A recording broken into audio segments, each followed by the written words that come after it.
Hello and welcome to today's episode. In this episode, we will discuss about work measurement. We will also discuss time and motion study and statistical quality control. I am Dr. Arshia Hussain, PhD in Human Resource Management and teaching in the Department of Commerce and Business Studies, Jamia Millia Islamia University, New Delhi. Before starting our discussion, I would like to introduce my students. He is Mr. Tanveer and he is Abdul.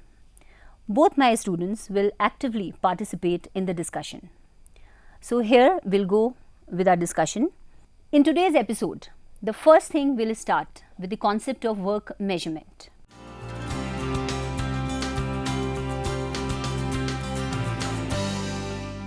Work measurement is the process of determining the standard time for completing the work.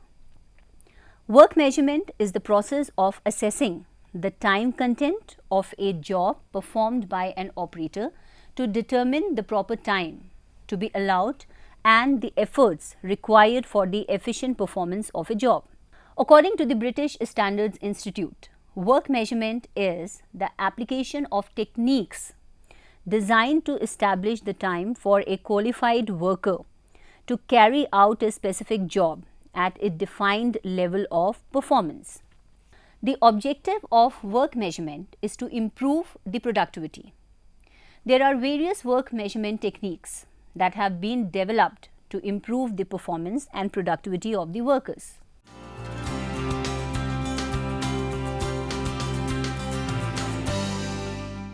Now, the benefits of work measurement. The first benefit of work measurement is it helps in determining the normal time for a job. It serves as a basis for a sound wage system.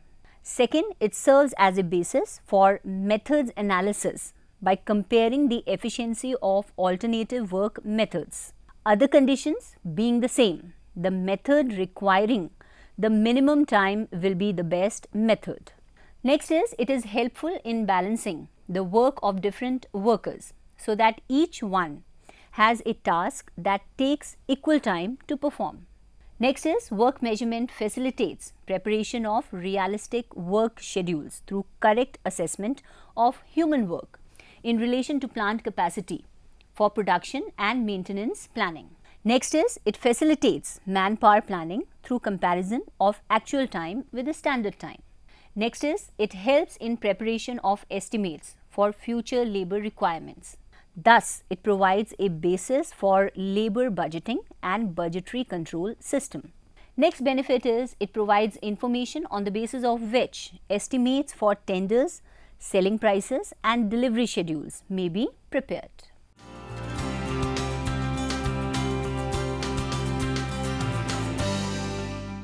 Now we'll discuss about the different techniques of work measurement.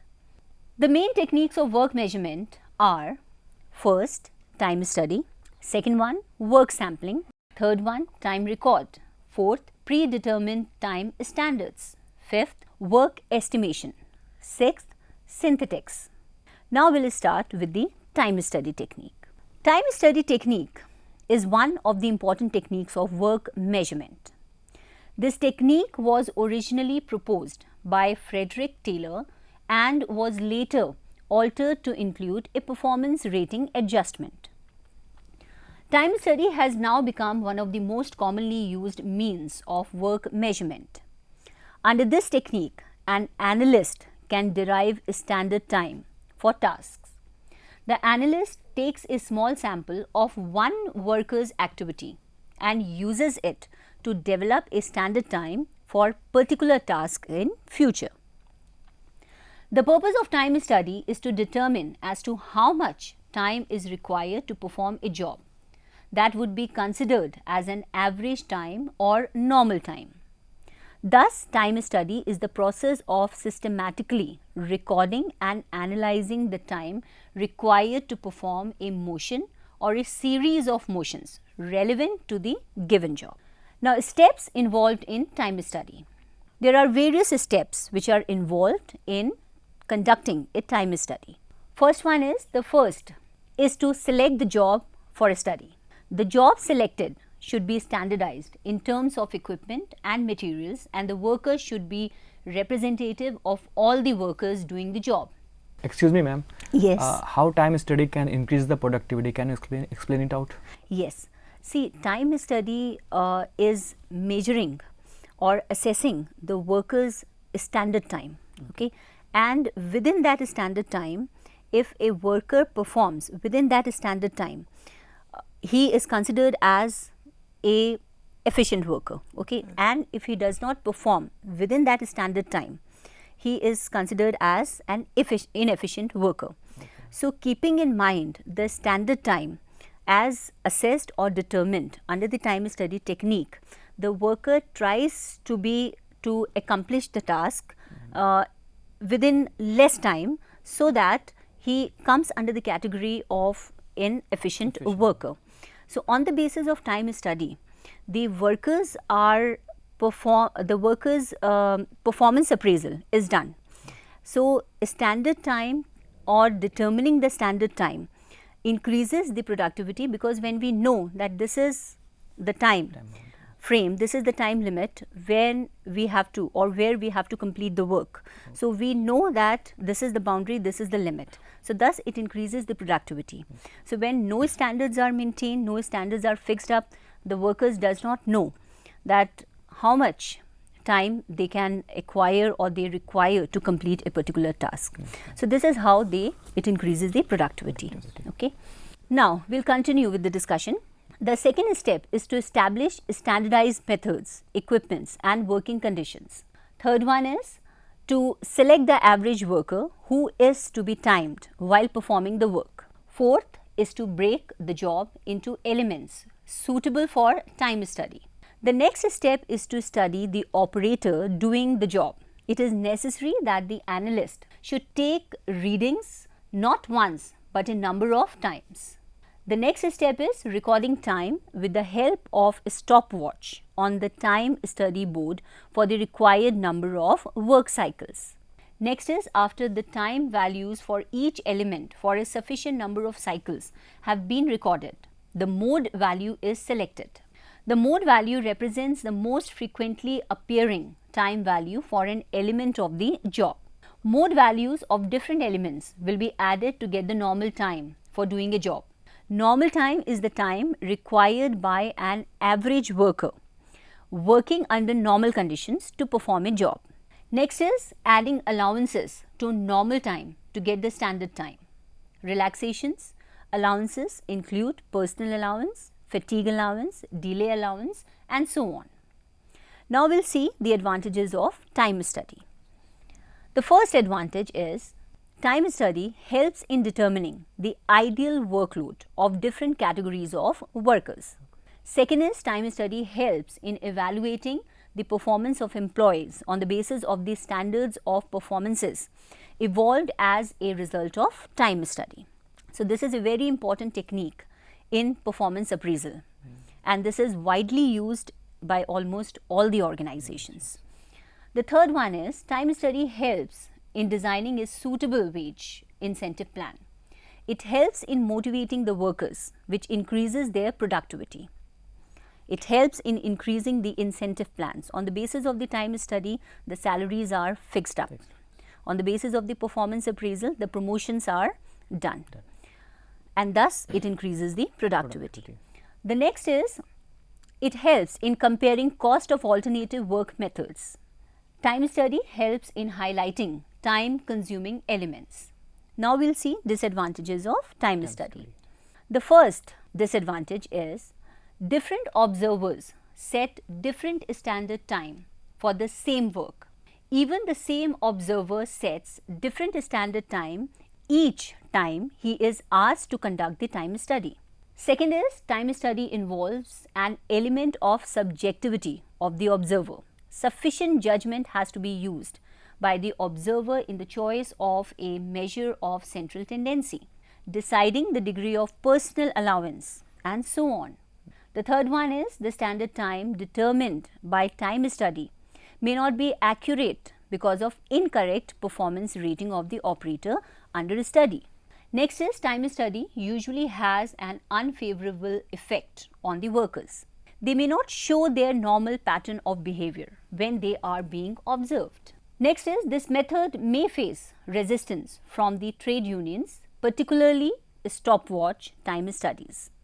Next, we'll discuss motion study.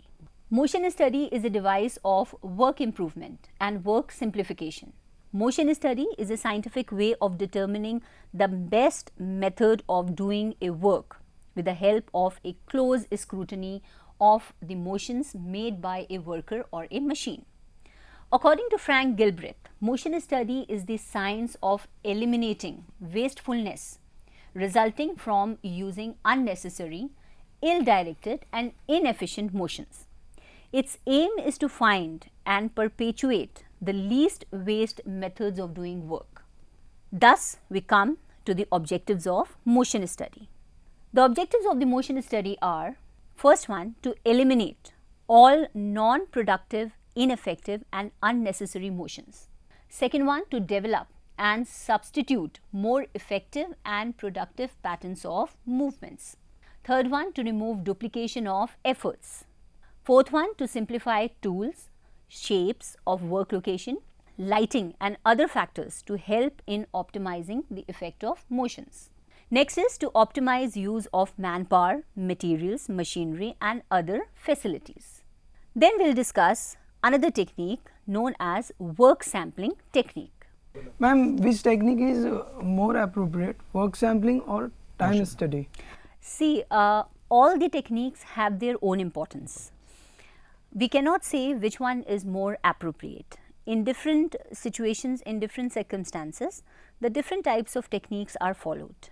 Time study to assess or to determine the standard time. Motion study to eliminate the wastefulness of certain motions. Work sampling is another technique which is used by the organization in different situations. So, every technique has its own relevance and significance, and in different situations different techniques are followed. Is this clear to you? Yes, ma'am. Okay, so we'll continue with the work sampling.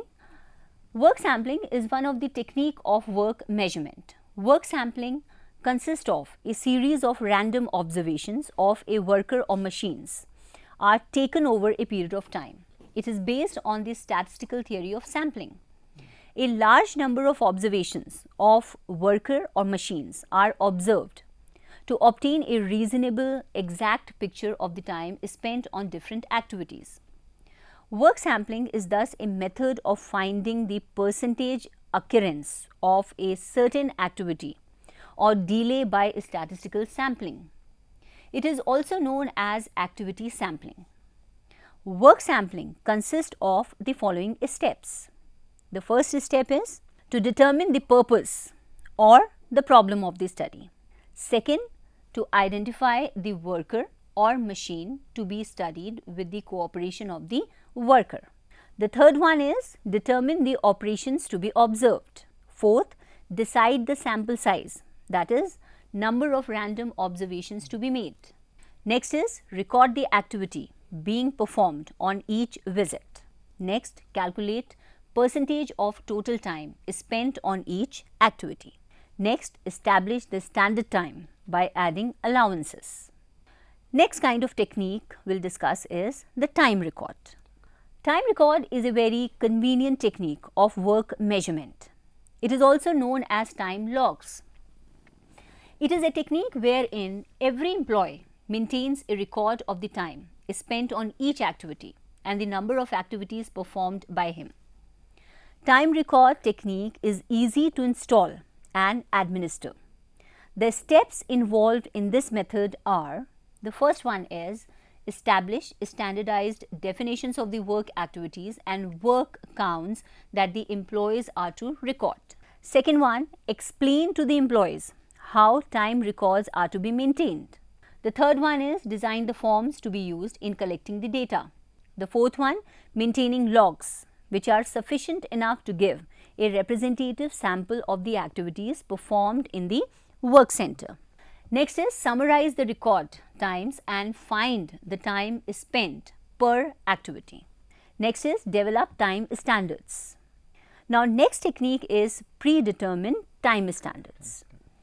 According to ILO, a predetermined motion time system is a work measurement technique whereby times established for basic human motions, that is classified according to the nature of the motion and the conditions under which it is made, are used to build up the time for a job or at a defined level of performance. Thus, predetermined time standards are standard data systems for a wide variety of basic body motions that are common in most of the industrial operations. These standards have been developed by research and technical institutions after intensive investigations. In all human work, there are common elementary human motions, for example, move, reach, position, and so forth. Predetermined time standards contain tables of standard time values for such motions. Manual work in industry consists of different combinations of these basic motions. The main types of predetermined motions time systems are as follows: method time measurement, usually known as MTM. Next is work factor, usually known as WF. Then always fair times, usually known as AFTWAYS. Then basic motion times, known as BMT. Now, all these systems give time standards at normal pace of working. Other allowances should be added to calculate standard time. These systems use manuals which contain times for different elements. For example, leg and finger movements, grasp, eye focus, and so on. These times are computed from high-speed films of basic operations and are made up to the nearest 1 by 10,000 minute. Next type of technique we will discuss is work estimation. Now, work estimation is a technique whereby the time required to carry out elements of a job at defined level of performance is estimated from knowledge and practical experience of elements concerned. This technique is used for longer cycle jobs and for jobs containing variable elements. Examples of such jobs are found in office routines, stores duties, engineering and maintenance, where the jobs are seldom repeated. Work estimation is simple and inexpensive technique of work measurement. The time and cost involved are normal, but it is a slightly less precise technique due to greater reliance on human judgment. There are several practical problems in the application of work estimation. The guidance of work study experts is essential. The success of the technique depends on the knowledge, experience, character and judgment of the estimators. Next type of technique is synthetics. It is a technique where the standard time for a job at a defined level of performance is worked out by totaling element times obtained from time studies on other jobs containing the elements concerned or from synthetic data. Synthetic data consist of tables and formulas derived from analysis of accumulated work measurement data. The time standards derived from the use of synthetic are reliable, since they are based on data derived from a large number of studies. It is less time consuming and involves low cost. This technique is useful in estimating standard times for production planning and quotations. Next we will discuss is the statistical quality control. It is a very, yes. Ma'am, Yes. I have a question. Are these techniques really helpful in increasing productivity? Yes, they are, because they determine the standard time, and once the standard time is determined, you can make out the difference between the average worker, the efficient worker and the inefficient worker. So it, and the people, the workers, they know that this is the standard time. So keeping in mind that, you tend to complete your work. So definitely yes, it increases the productivity, and it is used in almost all organizations, again repeatedly I am saying, and these are the different techniques. Most of the organizations uses different types of techniques, and depending upon the their requirement, upon the situations and all. But yes, they increases the productivity. Okay. Yes. So now we will discuss about the statistical quality control.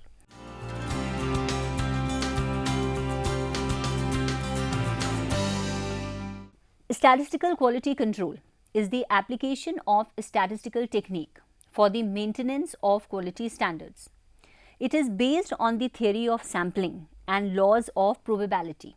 Its objective is to control quality of materials, parts, products and processes within predetermined tolerances by the application of sampling techniques and continuous analysis of results of inspection and testing.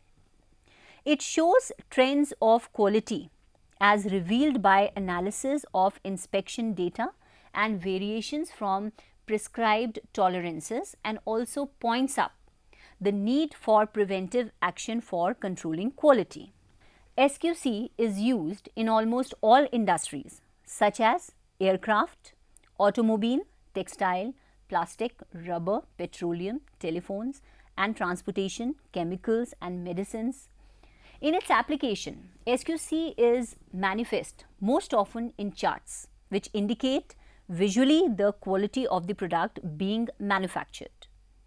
Any variation in the quality of the product beyond predetermined upper and a lower tolerable limit set by statistical methods is indicated by the chart, and action can be taken to correct this undesirable change in quality. SQC thus consists of both the statistical principles and charts used and the action of the employees to control the manufacturing process.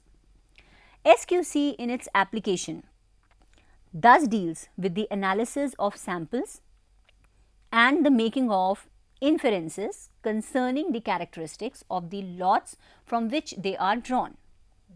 By employing sampling and statistical inference, it can be used to accept or reject products already produced, or it can be used to control the processes and therefore product quality while the part is being made. However, the following procedure is applied in statistical quality control. The first one is establishing tolerance limits for the product. The second is periodically testing the samples of the product. Third one is recording the results of sample inspections on a quality control chart. Fourth one is interpreting the records to determine whether any correction of machinery is needed. Now we will see the objectives of statistical quality control. The first objective is to check the reasonableness of the already set up quality standards. Second one, to control the quality of work done during the manufacturing process. Third one, to take decision relating to acceptance or rejection of the lots of products already produced.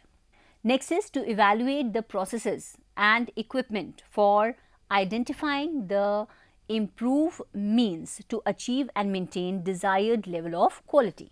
Next is to present quality audit of the company's products to the management. Now we will see what are the advantages of SQC. The first advantage is it gives timely warning about deviations in quality and thereby helps in identifying improvements in the processes and equipment.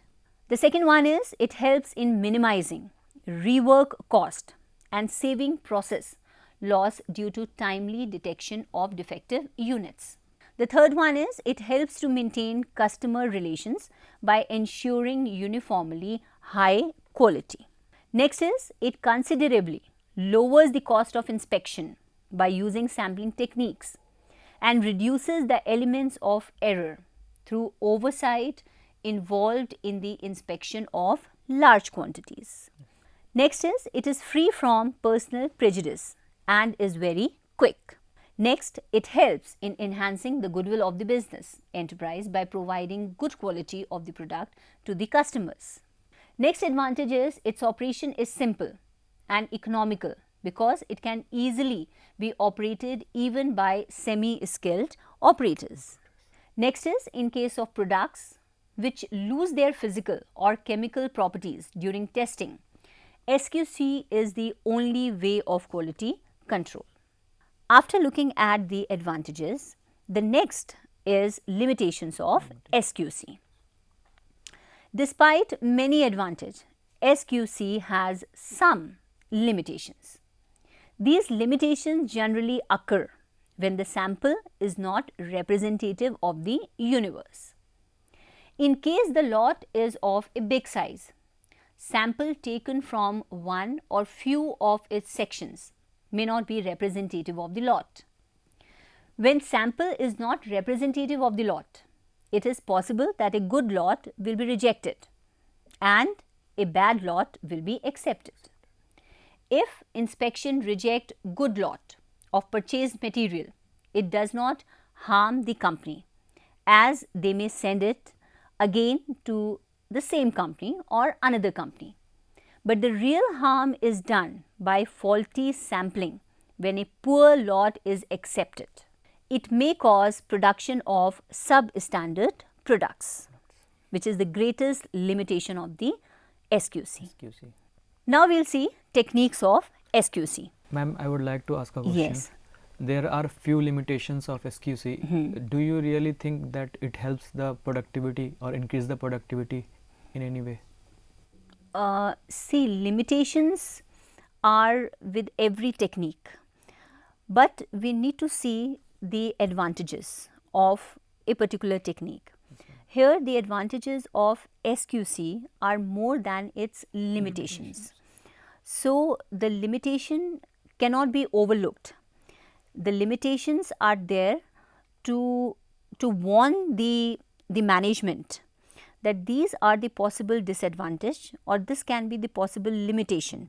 So, you need to look upon that which are the greatest one. Okay, the advantages are more than the limitations, and yes, limitations hamper, limitations affects the productivity, because the example that I gave is a poor lot may be accepted, okay, and a good lot may be rejected.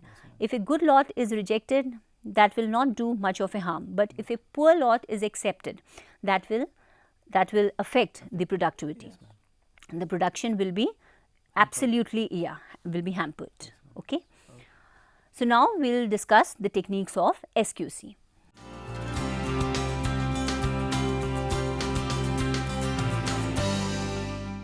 There are two types of techniques of statistical quality control. One is control charts and the other one is acceptance sampling. Now, the first one is control charts. This is one of the most important tools of production management. Control charts are used for controlling the quality of manufacturing operations and finished products.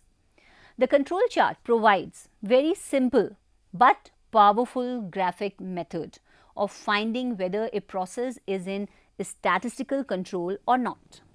Based on the theory of probability and sampling, it helps to detect the presence of assignable causes or erratic variations in the process. Control charts are used both for variable and attribute control. In case of In process or variable control, control charts indicate the points in the manufacturing process where the quality variations are in excess of high and low tolerance limits so that preventive action may be taken. In case of quality control of finished products or attribute control, control charts indicate whether the number of rejections is within or outside the acceptable limit. Mean chart, that is X bar, range chart R, defective chart known as P, and defects per unit chart known as C are commonly used control charts. Next, we will see acceptance sampling. Now, acceptance sampling technique is used for the inspection of purchased materials and parts and finished products. It is also called attribute sampling. It may be defined as a quality control screening procedure for lots of purchased or internally processed items.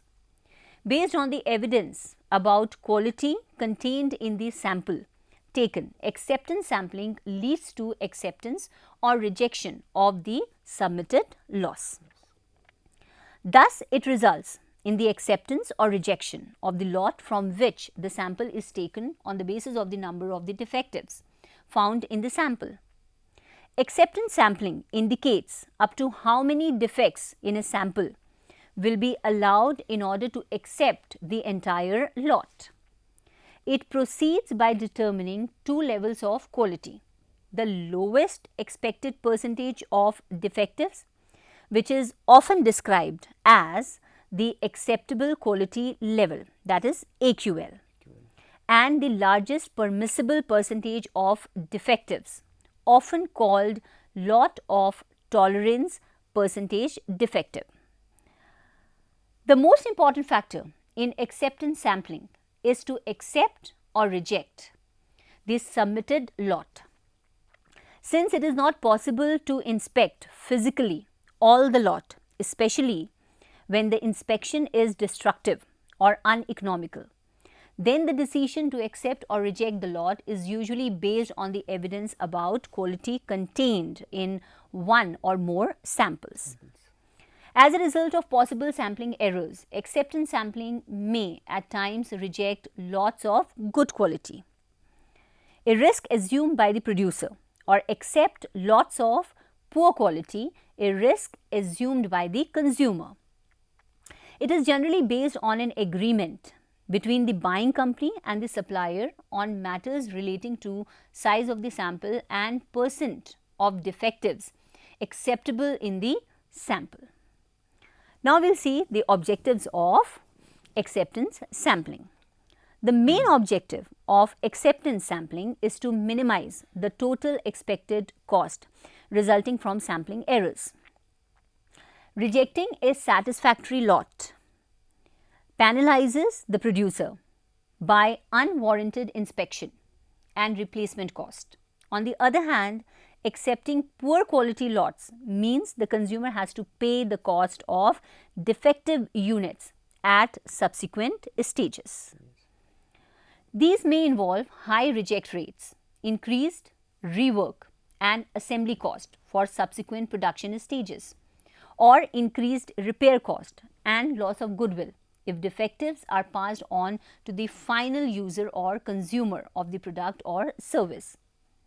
This objective can be achieved by controlling the sample size. The maximum number of samples to be taken should be pre-decided.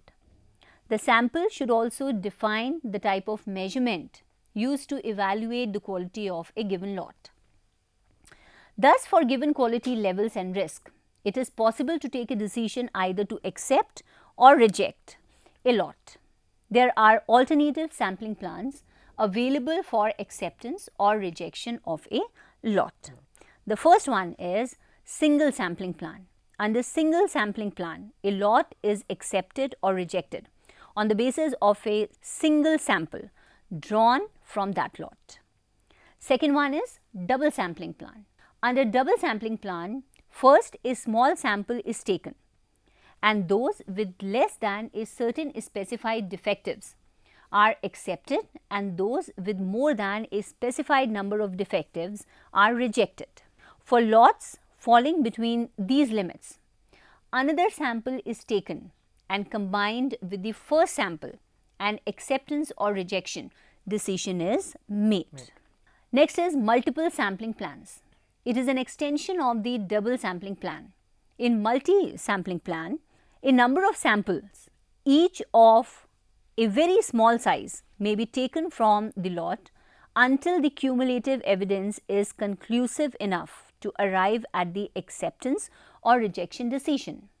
Single sampling plan is more popular in practice since it is easy to design and implement and understand.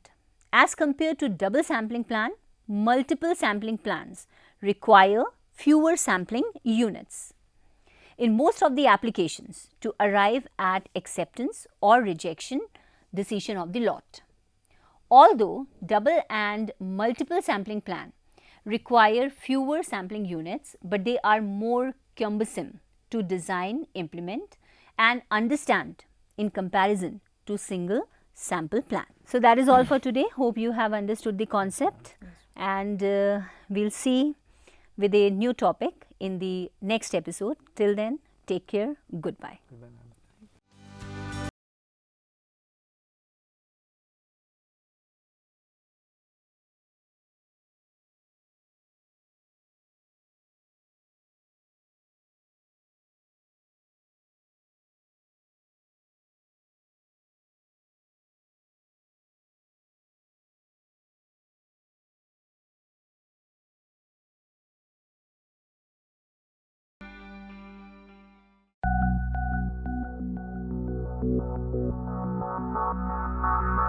Thank you.